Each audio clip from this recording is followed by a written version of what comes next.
You know, last game, Marcus goes out. He does most of the ball handling. You and Sam have to be trusted with those duties. Were you worried about that job at all? Were you confident in your abilities? I wasn't too worried about it, honestly. I'm pretty confident in my abilities to handle the ball. And I worked a lot on my game over the past years, as Sam has as well too. So coaches gave us that. We had that confidence. We were just out there to be able to play free. But it was kind of it threw us off guard a little bit because we weren't sure if Marcus was going to be able to play or not. But he went down. So next man stand up. You just got to step up and take the responsibility. How much do you relish that? Sometimes you hear, okay, how's their defense? How's their defense? They can score, and you guys had two tremendous defensive plays at the end of that game, including yourself. Right. Yeah. It's big. Like I said, we're making a lot of strides this year, and defense is a part of our game. And yeah, those are two big plays that we really needed. So, like I said, just making those kind of extra effort plays was something that was big. Like that last play I had missed the layup to maybe seal the game, but next play mentality. Like I had one, Brendan had one. I know he had a really crucial one, and so did Dio. So, like I said, we just wanted to protect our paint. Do whatever we could to get the W. Sacar, I wanted to ask you for an injury report, but if Marcus is limited or he's not able to play at all, I mean, how are you guys planning to step up in his absence, even if he's just limited? Just keep doing what we've been doing. Just keep playing with confidence, believing that we are a top 15 team for a reason.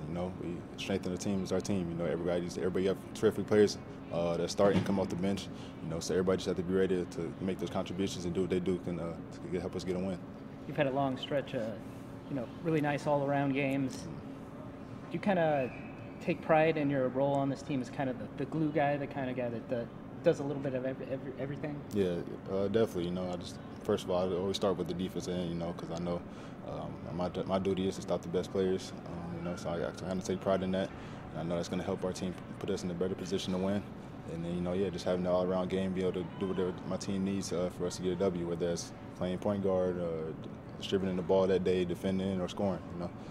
You got to take care of business on the court, but what does D-Wade Day mean to you? Man, that's a huge day for me, honestly. That's one of my favorite players growing up. When I first came here, I forgot D-Wade went. I knew he went here, but I asked for number 3, thinking that I did not know he wasn't retired. After him, but he definitely got it. I got to pay homage to him. But that's a huge day for us. Anytime those guys or any of the former players can come back, and be able to support us. And obviously, all he did for Marquette, it's going to be a huge day. So we're definitely going to be amped about that. I know the crowd's going to be into it. It's always good to have him in the building. Can you talk about the negotiations that went down when you asked for the number 3? Yeah, the negotiations was, I was like, man, I can maybe if I get to the tournament, multiple times maybe, but I can't. I don't want to put that impression on my son. Plus, he's a Hall of Famer. He got it. So I'm definitely gonna pay homage to him.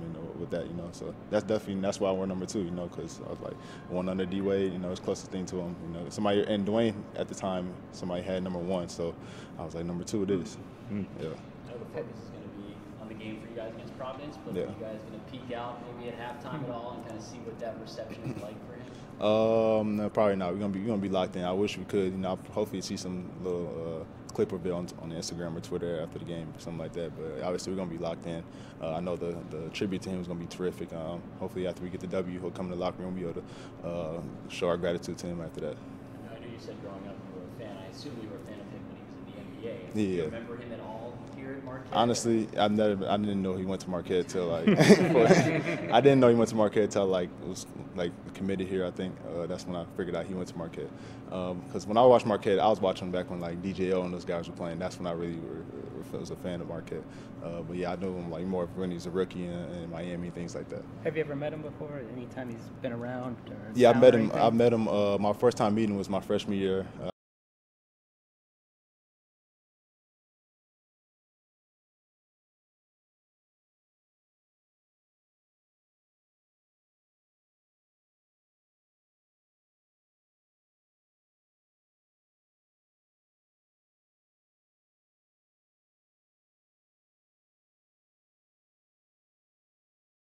I met him a couple of times. Do you expect him to swing by the locker room maybe before or after the game to talk to you guys a little bit? Yeah, definitely. I'm pretty sure I know for sure he'll show some love. He's a really cool guy. He always takes time, a genuine person to talk to fans, especially to the team too, and pay homage to for all he's done to Marquette. So I definitely expect him to probably be in the locker room.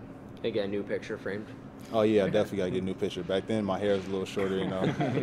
I'm growing up, got a little mustache and beard now, you know. So now this is the one that I'll probably keep. The younger one, I'll maybe keep in my back pocket in case I lose it.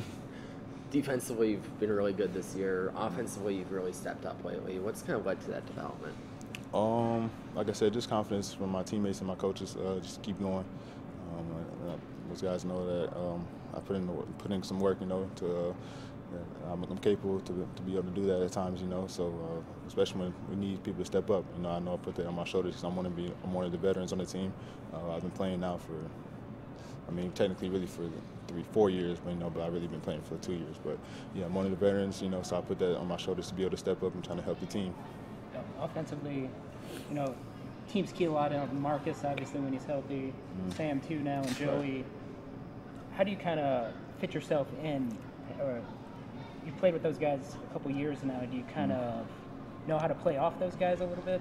Yeah, I definitely comfortable playing with those guys. I know exactly how to play off those guys. Obviously, Marcus is going to get a lot of attention, as well as Sam, too, especially when he gets in that high post area. So now I kind of know how to play off those guys. But offensively, I just go with the flow, So I just try to be aggressive, try to get in the lane at first, trying to pick the defense out and see where things go from there. And in high school, you played on those loaded De La Salle teams. Right. Did that kind of prepare you for kind of this role of Right. just like, knowing how to play with, you played with Reed Right. and all those guys in high school. Right. Did that kind of prepare you for this kind of role in college, just playing off those guys? Right. I actually was thinking about that the other day. I think that did prepare me a little bit because my whole life I've been playing with at least 4 to 5 Division I players on my team, So I've always played with great players around me. So just knowing how to play off other people, just being unselfish, knowing how to share the ball and things like that, and play off, like I said, playing off great players. I think that did prepare me a lot for the situation now in these years.